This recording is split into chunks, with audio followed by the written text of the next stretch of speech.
നമ്മുടെ ന്യൂട്ടൺസിന്റെ 10th +2 full A+ഉം CBSE full A1ഉം കിട്ടിയ കുട്ടികളെ ആദരിക്കുന്ന ചടങ്ങായ ന്യൂട്ടൺസ് എക്സലൻസ് അവാർഡ് 2026 ഇവന്റിൽ ഞാനും പങ്കെടുത്തിരുന്നു കേട്ടോ. പ്രോപ്പറായിട്ട് പഠിപ്പിച്ചു തന്നെയൊക്കെ ഉണ്ട്.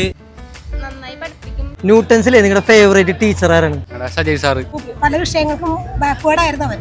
പക്ഷെ ഇവിടെ വന്ന പിന്നെ അവൻ അതിനെല്ലാം ഇമ്പ്രൂവ്മെന്റ് ഫൈനൽ എക്സാമിന് കാണാനും പറ്റിയിട്ടുണ്ട്. ആലുവയിലെ ഇറം കൺവെൻഷൻ സെന്ററിൽ വെച്ചായിരുന്നു ഈ പ്രോഗ്രാം നടന്നത്. CBSE 10th 209 ടോപ്പ് അച്ചീവേഴ്സും SSLCയിൽ 373 പേർക്ക് ഫുൾ A+ഉം 291 പേർക്ക് ഫുൾ A+ഉം ആയിരുന്നു കേട്ടോ. ഇത് കണ്ട് ഞാൻ മാത്രമല്ല അവിടെ വന്ന അജു വർഗീസും ഹനാൻ ഷായ്ക്ക് ഞെട്ടി കേട്ടോ. ഓരോ കുട്ടിയുടെയും ഫോട്ടോ സഹിതം സ്ക്രീനിൽ കാണിച്ച് വളരെ ജെന്യുവിൻ ആയിട്ടാണ് കേട്ടോ റിസൾട്ട് ഒക്കെ പബ്ലിഷ് ചെയ്തത്. എടുത്തു പറയേണ്ടത് ധർമ്മജൻ ബോൾഗാട്ടിയുടെ കുട്ടി വരെ ഇവിടെ പഠിക്കുന്നുണ്ട് കേട്ടോ. ഇവിടെ ചേർന്നാൽ കുട്ടികൾക്ക് പഠനം ഒരു ഹാബിറ്റാക്കി മാറ്റാൻ സാധിക്കും. നിങ്ങളുടെ കുട്ടി ഒരു ആവറേജ് സ്റ്റുഡന്റ് ആണെങ്കിൽ പോലും ടോപ്പ് അച്ചീവേഴ്സ് ആക്കി തരോട്ട് വരും. കുട്ടികൾ ലൈഫിൽ നല്ല രീതിയിൽ അച്ചീവ് ചെയ്യണമെങ്കിൽ ന്യൂട്ടൺസിൽ ജോയിൻ ചെയ്താൽ മതി. 7 ദിവസത്തെ ഫ്രീ ക്ലാസ് അറ്റൻഡ് ചെയ്ത് ഇഷ്ടപ്പെട്ടാൽ മാത്രം അഡ്മിഷൻ എടുത്താൽ മതി കേട്ടോ. ഇനി നിങ്ങളുടെ കുട്ടിക്ക് ഓൺലൈനായി പഠിക്കണമെങ്കിൽ ന്യൂട്ടൺസിന്റെ പുതിയ ലേണിംഗ് ആപ്പ് ലോഞ്ച് ചെയ്തിട്ടുണ്ട് കേട്ടോ. ഇപ്പോൾ ന്യൂട്ടൺസിൽ റെഗുലർ ട്യൂഷൻ സ്റ്റാർട്ട് ചെയ്തിട്ടുണ്ട്. അഡ്മിഷൻ എടുക്കാനും കൂടുതൽ എൻക്വയറിക്കായിട്ട് ഈ നമ്പറിലേക്ക് ഒന്ന് കോൺടാക്ട് ചെയ്താൽ മതി. Bye from പറവൂർക്കാരൻ.